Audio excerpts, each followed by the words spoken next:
Let's go to the Federal Reserve, and here we have a fellow named Paul Volcker. First of all, he joined the Council on Foreign Relations in 1970. And if you don't know about the Council on Foreign Relations, please find out about it. We have the book, The Shadows of Power, over there. These are the people who run our country. The Shadows of Power will tell you who they are and how they operate. In 1979, he was named to be the head of the Federal Reserve. During his testimony to Congress, they have a quasi-relationship with Congress. He said, the standard of living of the average American has to decline. I don't think you can escape that. Alan Greenspan in the 60s was a hard money gold bug. And in a book he wrote, in the absence of the gold standard, there is no way to protect savings from confiscation through inflation. He's absolutely right about that. But then he joined the Council on Foreign Relations in 1978, and then he was named chairman of the Federal Reserve in 1987. And he did that for 20 years. These are the kind of men. And that they come from the Council on Foreign Relations is no surprise. Today it's Ben Bernanke. He's not yet a member of the Council on Foreign Relations, but he's a Greenspan disciple. In 1993, a man I knew in Pennsylvania finally got his congressman to do something. He had been badgering the man. Where does the Fed get the authority to do what it's doing? And the congressman couldn't answer. In fact, most congressmen can't answer. So the congressman finally wrote to Greenspan, and he said, please help me out here. And you can see this letter. It came back from the Federal Reserve, and that's Alan Greenspan's name there, and that's his signature down at the bottom. He said, consequently, while no state government may emit bills of credit or make anything but gold or silver a legal tender in payment of debts, the federal government is not limited in what it may designate as legal tender and do what it's doing. All right, ladies and gentlemen, that needs a very big explanation, all right? We said at the beginning that the Constitution of the United States empowers government with very few functions. In fact, of all of the things that governments have done throughout history, the Constitution of the United States empowered our government to do 5% of them. In other words, you are barred from 95% of what governments like to do. If you have Greenspan's attitude, however, he says that if we are not prohibited from doing something in this, we can go ahead and do it. And that means that he will now do 95% of things that governments throughout history have wanted to do. That is a marvelous transformation, and that is the attitude of many people in the Congress of the United States today. My own congressman, I recently asked him about it. He said, well, we're not prohibited from doing it, so we can go ahead and do it. I hope you grasp how important that is. Now, Greenspan's not the only one who has said that. Franklin Roosevelt said that. A lot of others have said that. But here we have it in print. The Federal Reserve, an unelected few, appointed to its Board of Governors by the President for 14-year terms, have been awarded completely unconstitutional power to decide the amount of currency, establish the value of the currency, set the interest rates on it, and create booms and busts. The Federal Reserve is the brainchild of Edward Mandell House. House was President Woodrow Wilson's top advisor. He wrote in his own 1912 book, Philip Drew Administrator, that he was working for, quote, socialism as dreamed of by Karl Marx. It was House who later founded the Council on Foreign Relations. When the U.S. Senate said no to the League of Nations that he and Wilson tried to promote, they decided to form an organization to persuade the American people to want world government. That's what the Council on Foreign Relations is. And of course, if we get world government, you can scrap what's in this little book. We will now be under the United Nations.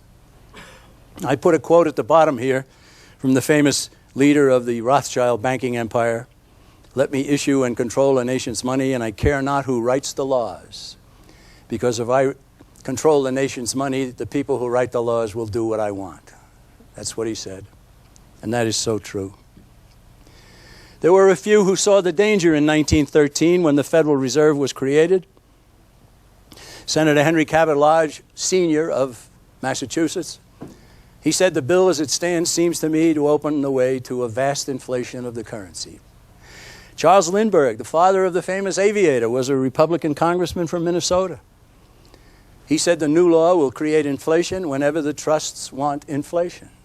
And remember what I said. You give anybody the power to inflate, and he will. You can count on it. Then we see Wright Patman, a Democrat from Texas, 1968. He's the powerful head of the House Banking Committee. And he said in the United States today, we have in effect two governments. We have the duly constituted government. Then we have an independent, uncontrolled, and uncoordinated government in the Federal Reserve. He, as the head of the House Banking Committee, was saying he had no influence over the Federal Reserve. He had no power to control what they were doing. They are an independent government, he said. And yes, they are. And they still are today. It was only a little while ago that the Congress of the United States decided to raise the national debt ceiling. They raised it to $10.2 trillion, 10.2 trillion. They're almost there. Now, Paulson and Bernanke want the government to give $700 billion more to use to bail out their friends, yes, right? To supposedly stop the bleeding of the U.S. economy, which it might do for a couple of months, that's all. And so they've also asked Congress to raise the debt ceiling to $11 trillion. All during the 30s, 40s, 50s, and 60s, the American people were living high on the hog, and we were all doing well, and everybody was happy. It was a prosperous country. You know, don't worry about the Federal Reserve. You know, whatever they're doing is fine with me. I don't care. Now people are beginning to care. The chickens have come home to roost. We talked about Marx and the fact that Edward Mandell House got his cue from Marx, and he said it in his own book. He was working for socialism, as dreamed of by Karl Marx. The Communist Manifesto, famous 10 planks. Number 2, a heavy progressive income tax.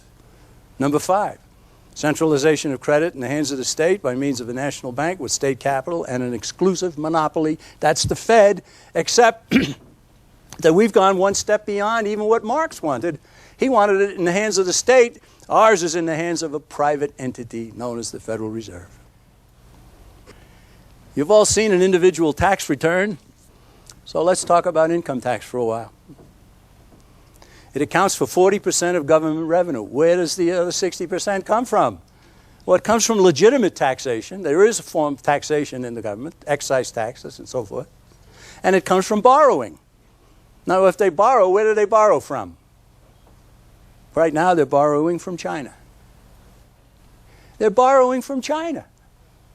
Communist China. Richard Nixon dignified the Chinese, and the Chinese have taken advantage of the dignity supplied, and now they are the United States creditor. And so the billions and billions that China is lending to the United States has put our nation in another noose. Now go back to what happened regarding money. President Roosevelt took us off the gold standard. President Lyndon Johnson took us off the silver standard. But until 1971, the American people couldn't exchange their dollars for gold, but foreigners could. Actually, foreigners could. Maybe you remember the term gold flow. Our gold was leaving the country. Foreigners were cashing in their dollars and taking the gold. They were emptying Fort Knox. And it was Richard Nixon that put an end to that and cut forever any tie of U.S. currency to precious metal. The same man who went to China and dignified Zhou Enlai and Mao Zedong, the bloodiest murderers the world has ever known. Ever.